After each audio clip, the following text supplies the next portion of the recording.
West New Britain Governor Sasindran Muthuvel believes his provincial government's investment in the 7 PNG Games is worthwhile. West New Britain provincial government allocated 12 million kina for infrastructure and the running of the Games. Schools in the province will have their dormitories refurbished to house visiting teams and ovals upgraded for training. Again, Bradley Gregory with this report. South Africa had its problems when it hosted the Soccer World Cup. The Greek economy went into recession after hosting the Olympics. Now there is a question over Brazil's economic future with the 2016 Rio Olympics dawning. There are real situations associated with running multi-sports events.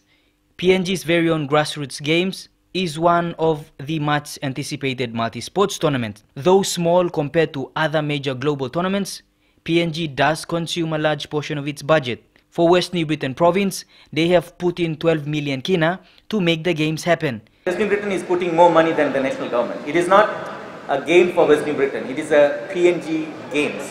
This is for PNG, not for just West New Britain. West New Britain is just hosting the game. An investment Governor Sasindran Muthuvel believes will greatly benefit the education sector in the province when school dormitories are developed to house visiting provinces. When we bid for this process, like to host this game, sports was not the only thing in our mind.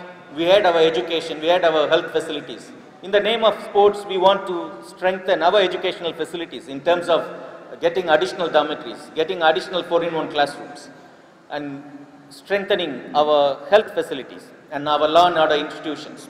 So that in the name of game, we also bring a holistic development. Muthuvel says the province is ready to give PNG a Passing West experience come next November. The games is set to spread out throughout the province. Bradley Gregory, NBC National Sports, Port Moresby.